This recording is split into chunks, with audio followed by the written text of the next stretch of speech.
We won 4 American Music Awards that year. And to be still here winning American Music Awards is beyond my belief, you know? Gladys Knight, the Empress of Soul, has spent over 7 decades on stage, captivating audiences with her powerful vocals and emotional depth. From the segregated South to the heights of Motown, from Midnight Train to Georgia to the Rock and Roll Hall of Fame, her journey has been one of triumph, tragedy, and unwavering faith. But at 80 years old, the woman who once commanded stadiums is now at the center of a controversy that has left fans questioning everything.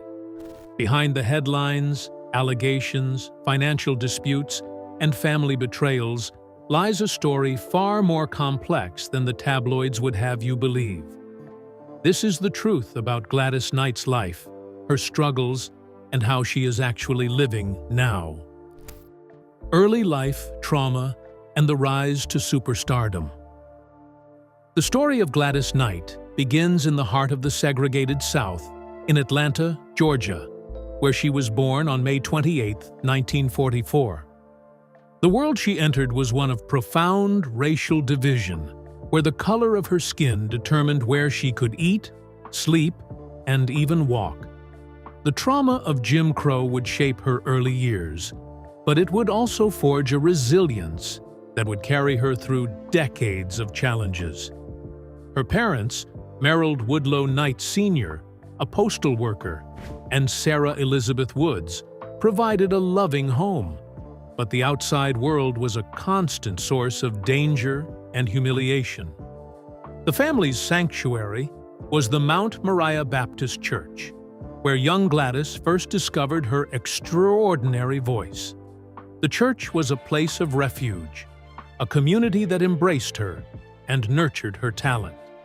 It was there that she learned to sing with passion and conviction, developing the style that would one day captivate the world. When she was just a child, Gladys was reportedly diagnosed with polio, a devastating disease that threatened to rob her of her mobility and her future. The diagnosis was a terrifying blow to her family, who watched as their daughter struggled to walk. She underwent extensive physical therapy and treatments, enduring hours of pain and frustration. The recovery was long and difficult, but Gladys emerged from the experience with a determination that would define her life. The polio had weakened her body, but it had also strengthened her spirit. She learned that she could overcome even the most daunting obstacles, a lesson that would serve her well in the years to come. The experience also deepened her faith as she prayed for healing and believed that God had a plan for her life. Her musical talent was undeniable from the start. At just 8 years old, in 1952, she won national recognition and a $2,000 prize on Ted Mack's original Amateur Hour. The victory was a triumph, a moment when her talent was finally recognized on a national stage. The prize money was a fortune for a family struggling to make ends meet, and it gave Gladys a taste of the success that would one day become her reality. The performance was a turning point, a moment when she realized that music could be her escape from the limitations of her world. She had found her calling, and she was determined to pursue it with everything she had. The win also brought her to the attention of local promoters, who began booking her for performances throughout the region. Following her television win, her older brother, Merrill Bubba Knight, her sister Brenda, and cousins William and Edward Guest formed a vocal group. Their cousin James Pip Woods inspired the group's name, and Gladys Knight and the Pips was born. The early years were a grind, with the group performing wherever they could get a booking. They faced the brutal reality of touring through the South, where they were routinely denied service at hotels and restaurants. The indignities were constant, but they never stopped them. They were driven by a love of music and a determination to succeed. They sang in churches, in small clubs, and at community events, slowly building a reputation as one of the most talented groups in the region. They developed a tight-knit bond, supporting each other through the tough times and celebrating each other's successes. Her sister Brenda and cousin William Guest left the group early on to get married, leading to the permanent inclusion of Edward Patton and Langston George. The new lineup would become one of the most successful vocal groups in music history. The group honed their craft through countless performances, developing the tight harmonies and dynamic stage presence that would become their trademark. They were a family in every sense of the word, bound together by blood and a shared dream. They supported each other through the tough times, and they celebrated each other's successes.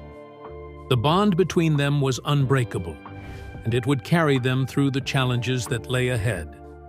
They worked tirelessly, rehearsing for hours and perfecting their sound. In 1966, the group signed with Motown Records, the legendary label that had launched the careers of the Supremes, Marvin Gaye, and Stevie Wonder. But the move was not as triumphant as it seemed. At Motown, Gladys Knight and the Pips often felt like second-tier acts, overshadowed by the label's bigger stars. They were given limited promotion and struggled to find their place in the Motown hierarchy. The frustration was immense, but they refused to give up. They continued to record and perform, believing that their talent would eventually be recognized. They watched as other artists received the attention they deserved, but they never lost faith in their own abilities. Their breakthrough came in 1967 with "I Heard It Through the Grapevine." The song was a massive crossover hit, outperforming later versions on the charts. It was a moment of validation, a sign that the group had finally arrived. But despite the success, they continued to struggle for recognition at Motown. Frustrated by a lack of promotion, the group took the massive risk of leaving the label in 1973 for Buddha Records. The decision was a gamble, but it paid off in spectacular fashion. They were finally able to control their own destiny, to choose their own songs, and to present themselves to the world on their own terms. In 1973, they released "Midnight Train to Georgia," a song that would become their defining career track. The song skyrocketed to #1 on the Billboard Hot 100, and it cemented Gladys Knight and the Pips' place in music history. It was a song about leaving everything behind, about chasing a dream, and it resonated with audiences in a way that few songs ever have. The track became an anthem, a symbol of hope and perseverance. Gladys Knight has won 7 Grammy Awards throughout her lifetime, spanning both group and solo projects across rhythm and blues and gospel categories. Her voice has been celebrated by critics and fans alike, and her influence on music is immeasurable. In 1996, Gladys Knight and the Pips were permanently cemented into music history with their induction into the Rock and Roll Hall of Fame. It was a moment of triumph, a recognition of a career that had spanned decades and touched millions of lives. But the road to success had been paved with challenges. The trauma of the segregated South, the health battles, the struggles with Motown, and the constant grind of touring had taken their toll. Behind the glamour and the awards, Gladys Knight was a woman who had endured more than most could imagine. And the challenges were far from over. Secret past battles and the gambler's crisis. Behind the success and the accolades, Gladys Knight was hiding a secret that would eventually threaten to consume her. In her autobiography, she confessed to a hidden 10-year gambling addiction that had drained her finances and nearly destroyed her life. The confession was a shock to her fans, who had always seen her as a pillar of strength and dignity. But the truth was that she had been struggling with a compulsion that she could not control. The addiction had started innocently enough, with small bets on sporting events and occasional visits to casinos. But it quickly escalated into something far more dangerous. Her primary weaknesses were sports betting and high-stakes baccarat. She was drawn to the excitement of the games, the rush of adrenaline that came with each bet. At the height of her addiction, she would routinely lose tens of thousands of dollars in a single table sitting. The losses were staggering, but she could not stop. The addiction had a grip on her that she could not break. She would tell herself that she would stop after one more bet. But one bet always led to another. The cycle was relentless, and it was destroying her. She would spend hours at the tables, oblivious to the passage of time, consumed by the thrill of the game. The definitive low point occurred in the late 1980s, when she lost a staggering $60,000 in one night at a baccarat table. The loss was devastating, a moment when she realized that her addiction was consuming her. She looked up from the table and realized that she was neglecting her parental duties to care for her young son. The realization was a wake-up call, a moment when she understood that she was losing everything that mattered. She had been so consumed by the game that she had forgotten what was truly important. The shame was overwhelming, but it was also the motivation she needed to change. She knew that she had to get help, and she had to get it immediately. Following that massive financial loss, she checked herself into Gamblers Anonymous to quietly kick the habit through rigorous discipline and faith. The road to recovery was long, but she was determined to overcome her addiction. She leaned on her faith, her family, and her support network to get through the darkest days. The recovery was not easy, but she emerged from it stronger and more determined than ever. She learned to confront her struggles, to acknowledge her weaknesses, and to seek help when she needed it. The experience taught her humility and compassion, and it deepened her faith in ways she had never imagined. She became an advocate for others struggling with addiction, sharing her story to help them find their own path to recovery. The gambling addiction was not her only struggle. Her early marriages had been marked by turmoil and heartbreak. In 1960, at age 16, Gladys became pregnant and married musician James Newman. The marriage was a product of circumstance, a union born out of necessity rather than love. The stress of his illicit substance addiction caused her to suffer a traumatic loss, though they went on to have 2 children before he abandoned the family. The abandonment was a blow, a moment when she was left to raise 2 children on her own. She had to work twice as hard to provide for her family, and the experience taught her the value of independence and self-reliance. She learned that she could not rely on anyone else to take care of her or her children. Her second marriage, to Barry Hankerson in 1974, collapsed in a highly toxic 1979 divorce. The legal battle over custody of their son, Shanga, cost her millions in legal fees and severely strained her career focus. The divorce was bitter, a public airing of grievances that left her emotionally drained. She fought for her son, and she won, but the cost was immense. The legal fees drained her finances, and the stress took a toll on her health. But she survived, as she always had, and she continued to move forward. The experience taught her the importance of protecting herself and her family, and she became more cautious in her personal and professional relationships. The challenges of her personal life were a stark contrast to her public persona. She was the Empress of Soul, a woman who commanded respect and admiration. But behind the curtain, she was struggling with struggles that threatened to consume her. Her autobiography was a revelation, a moment when she finally laid bare the secrets that had haunted her for so long. She wrote about the gambling, the failed marriages, and the pain of her past. The book was a catharsis, a way of confronting her demons and moving forward. She hoped that by sharing her story, she could help others who were struggling with similar challenges. Controversies and legal troubles.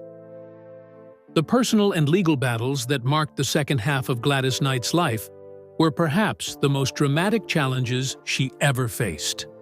In 1997, Gladys allowed her son, Shanga Hankerson, to use her name, signature, and likeness to open Gladys Knight's Chicken and Waffles in Atlanta.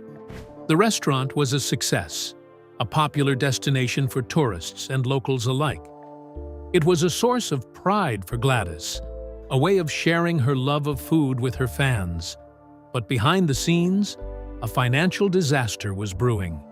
Shanga had been entrusted with the day-to-day operations of the business, and he had made decisions that would ultimately lead to its downfall. The concept of Gladys Knight's Chicken and Waffles was born out of a desire to share Southern comfort food with the world. The restaurant quickly became a staple of Atlanta's dining scene, drawing crowds of locals and tourists eager to taste the soul food that Gladys had grown up with.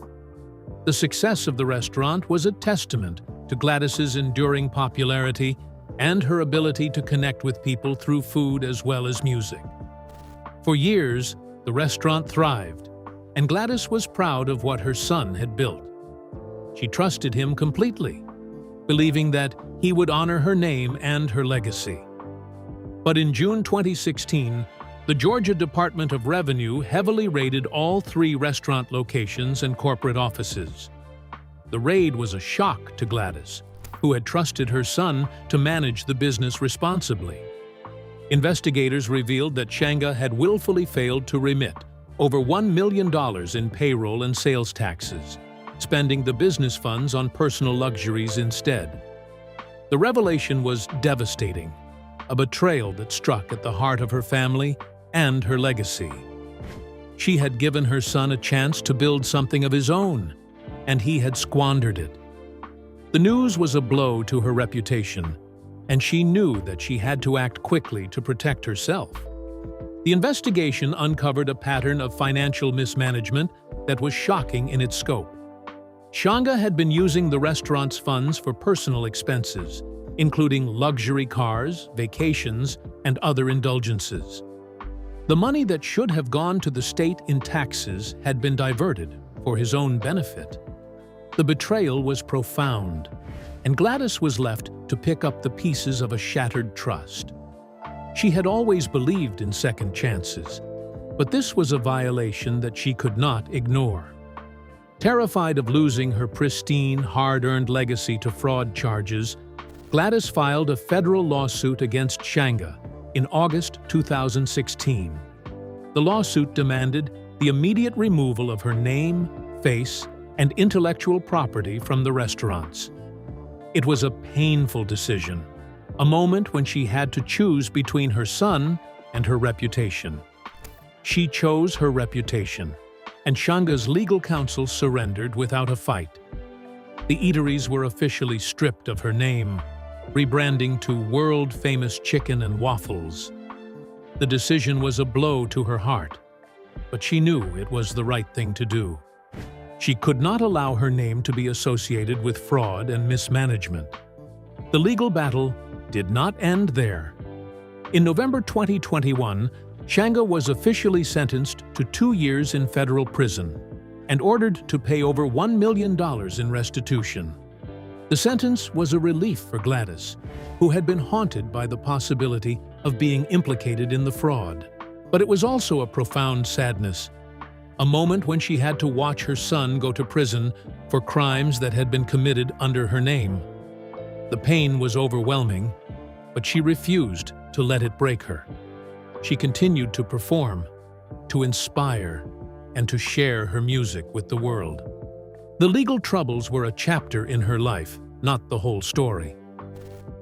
Finding true love, marital peace, and the 2025 allegations. After decades of tumultuous relationships, Gladys Knight finally found true love. She met corporate consultant William McDowell in the late 1990s.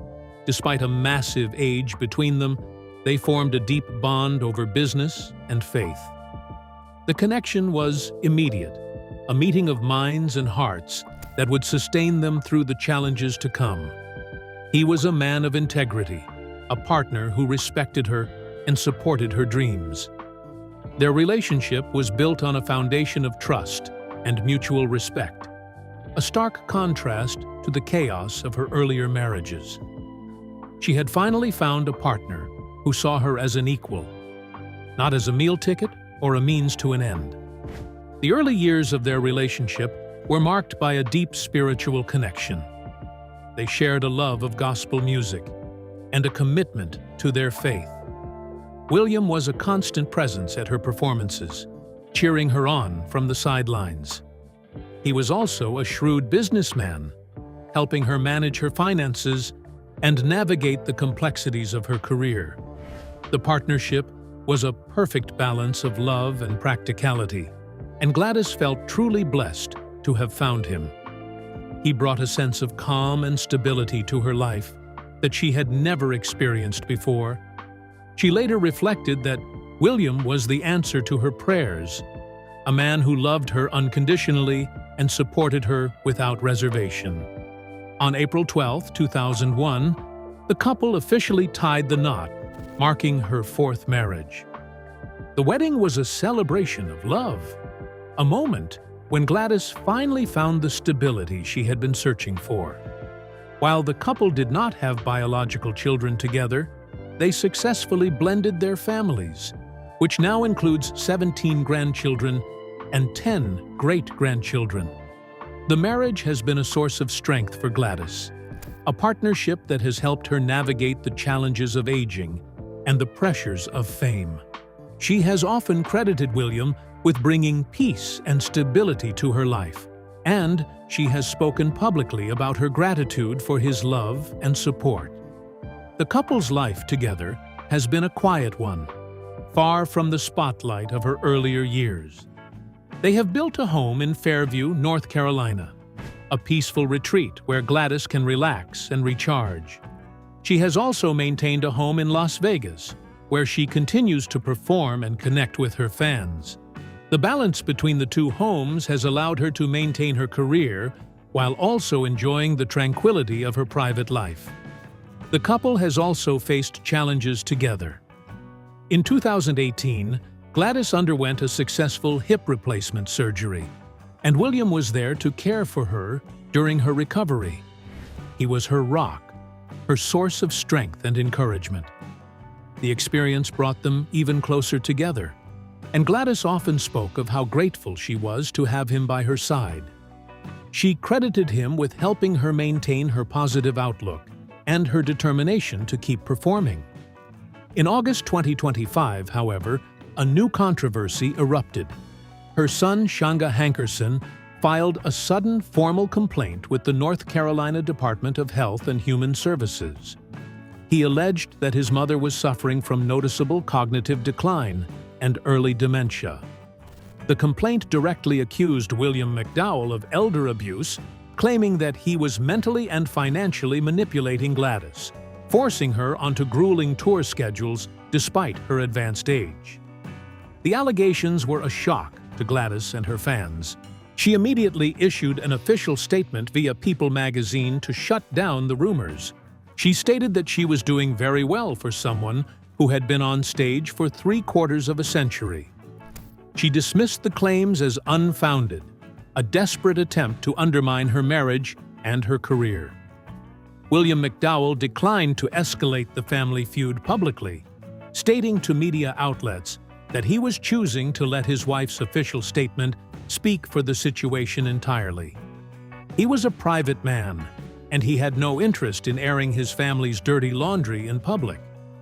Despite the denials, concertgoers noted that Gladys heavily relied on stage-bound teleprompters during her late 2025 and 2026 performances, keeping the public conversation alive regarding her actual stamina.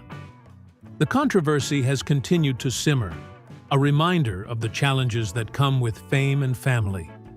But Gladys remained resolute, refusing to let the allegations define her or her legacy. unspeakable grief, and how she lives now. The losses that Gladys Knight has endured are almost too much to bear. In 1999, she suffered a massive personal tragedy when her eldest son and long-term manager, James Jimmy Newman III, died suddenly in his sleep. He was only 36 years old, and his death was a devastating blow. The cause was acute heart failure stemming from a severe bout of pneumonia. Gladys has often cited this as the single hardest emotional hurdle of her life. The loss of a child is a grief that no parent should have to endure, and Gladys struggled to find meaning in the years that followed. She turned to her faith, her family, and her music to help her cope, but the pain never fully went away. She found solace in her work, channeling her grief into her performances. The death of Jimmy was a turning point in Gladys's life. She had always been a strong and independent woman, but the loss of her son left her feeling vulnerable and lost. She questioned her faith, her purpose, and her ability to continue. But with the support of her family and her faith, she slowly began to heal. She dedicated performances to his memory, and she found comfort in the knowledge that he was at peace. The experience also deepened her commitment to her faith, as she sought answers and solace in her spiritual practice. The original lineup of Gladys Knight and the Pips began to fracture in memory when cousin Edward Patton passed away from complications of diabetes in 2005. Her cousin William Guest passed away from congestive heart failure in 2015, leaving Gladys and her brother Bubba as the primary surviving stewards of the group's legacy. The losses were a reminder of her mortality, a moment when she had to confront the reality that her generation was fading. She mourned each loss deeply, but she also celebrated the lives and legacies of the people she had loved. She dedicated performances to their memory, keeping their spirits alive through her music. The loss of her bandmates was a profound blow to Gladys. They had been more than just colleagues. They had been family. The Pips had been a part of her life since childhood, and their absence left a void that could never be filled. She often spoke of them in interviews, sharing memories of their time together and the bond that had sustained them through the ups and downs of their careers. She also made it a point to honor their legacy by continuing to perform the songs they had recorded together, ensuring that their contributions to music would never be forgotten. Far from losing everything, Gladys Knight maintains a secure, verified net worth estimated at $28 million. The fortune is fueled by decades of catalog royalties, touring, and smart investment portfolios managed alongside her husband. She currently splits her time residing in a peaceful, private estate in Fairview, North Carolina, and a home in Las Vegas, Nevada. She spends much of her modern life dedicated to her faith, leading the Saints Unified Voices, a Grammy-winning community choir she directs to preserve her love for gospel music. The choir is her passion, a way of sharing her faith with others and keeping the spirit of gospel music alive. She has found a new purpose in her later years, and she continues to inspire those around her. The woman who once sang Midnight Train to Georgia is still singing, still inspiring, and still sharing her gift with the world. The losses have been profound, but her spirit remains unbroken. She has faced challenges that would have destroyed a lesser person, but she has emerged from each one stronger and more determined. If you enjoyed this video, don't forget to click on the next video on your screen, like this video, and subscribe to our channel for more updates.